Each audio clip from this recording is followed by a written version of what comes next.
not wish that kind of pain on your worst enemy. Elon proposed really quickly. The idea of being swept off your feet is appealing, and I'd probably have said yes to anyone that seemed half sensible if they proposed after 10 days, just because it's kind of an interesting thing to do. Do that thing, Dad. You know, obviously moved straight into the house with the children, and it became a very real thing immediately. My parents were traumatized by this whole experience. Although there's been so many times that, right, I'm getting on a plane to England and I'm never going to see you again. Really? No. No, not really. No.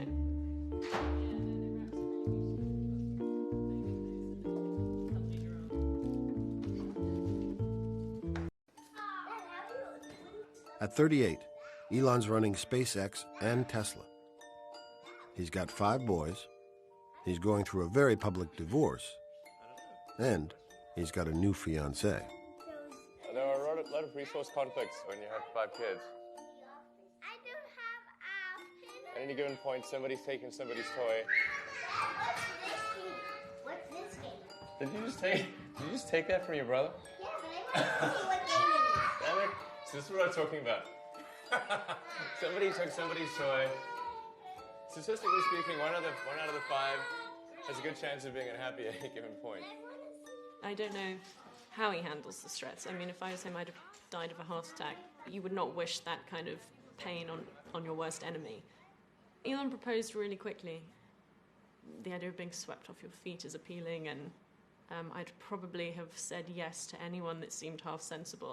My grandfather was actually American from Minnesota, and my mom was born in Canada, so I do have some American background. In fact, a lot of people think my name must be from some exotic location, but I was named after my great-grandfather, who was from Minneapolis, or actually St. Paul, I should say, and he was a school superintendent and part-time sheriff in 1900.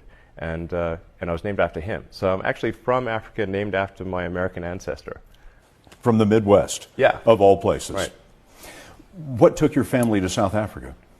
My grandfather moved with all his kids and my mom and everyone to South Africa because he wanted to use it as a base of exploration. So he had this little plane that he liked to fly all over the place, and he flew it all through Africa and Asia. And he was the first person to fly from South Africa to Australia.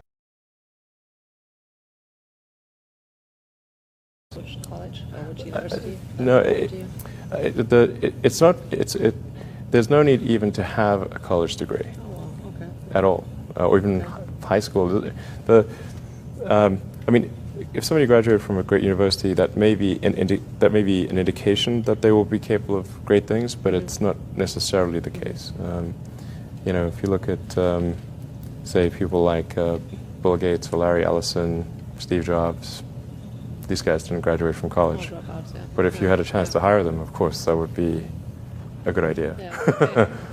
So, just looking just for evidence of exceptional ability, and if there's a track record of exceptional achievement, then it's likely that will continue into the future. Mm-hmm.